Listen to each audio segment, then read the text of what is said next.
Hello, my name is Michelle, and I'm going to go over my Data 605 final exam, particularly the modeling selection portion where we generate a multiple linear regression model on the independent variable of sale price. So this is how sale price looks like. Notice that it's slightly skewed to the right.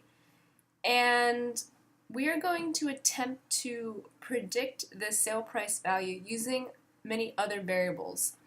So these are my two sets of variables. Whenever I generate a multiple linear regression model, I like to look at all of the variables and attempt to sometimes modify them so that they are better and more normally distributed for when we generate a regression model. So this is how my data set originally looks like. So I'm just going to open it up larger.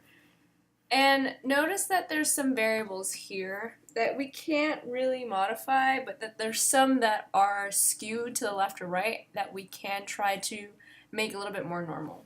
So if you look at these variables, these are count variables, and they can't really change. You can't really modify them that much. This is, for example, total rooms above ground. What we're attempting to model here is the sale price for many different homes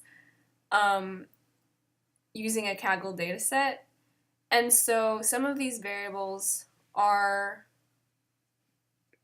integers. So for example, we have overall condition, and that is a variable that's an integer between 0 and 10, or 1 and 10. Or you have these total rooms above ground. There's also how many garages the house can have. So all of these are variables that impact how much a house might sell for. But when we build a multiple linear regression model, we want to modify some of these variables, but some of them we really can't change. There's also these variables here, like pool area, or let's see, another one, screen porch. These variables are what we like to call zero inflated because there's a lot of, the majority of them are near the zero value. And this is because, well, probably most houses don't have pools, so a lot of them are going to be at zero while the rest of them sort of taper off, and maybe some houses have pools, others don't. Or this screen porch where, most houses probably don't have screen porches, and then a few of them do, but those sort of taper off and become lower. So those are values that we don't really change because we can't really make them into a normally distributed value. These counts and then the zero inflated.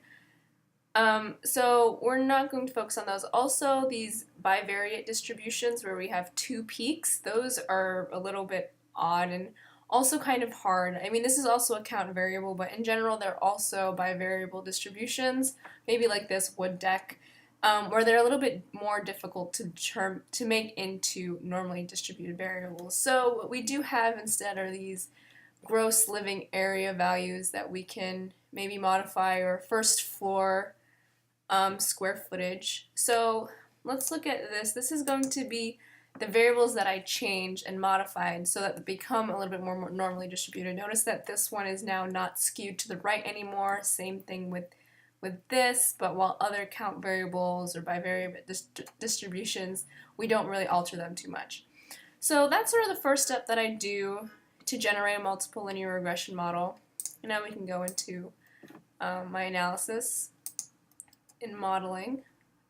So first I just say how I generate all of these new values. I prefer using the log to manipulate data because it is much more, it's pretty easy to interpret using logs.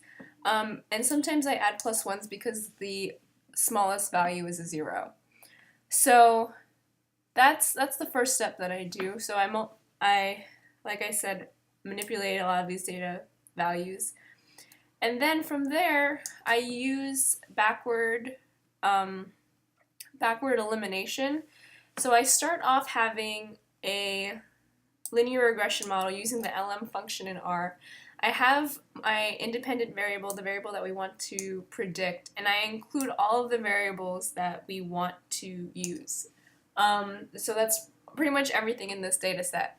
So I use this little tilde to add all of the dependent variables together, and then we get this massive model. But notice that not all of the variables here, like basement for square feet, total basement square feet, not all of these variables have a low p value. So these are not really important variables when we're trying to determine the amount of, or the sale price for a house. So these are variables that we might remove.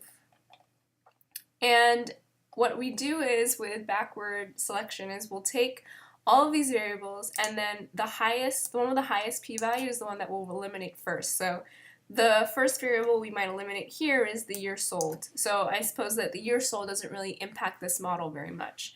So we'll remove that, and then we'll keep removing variables until we have some that make sense. So here, or where they're all have a significant p-value. So we're saying that this is a significant variable.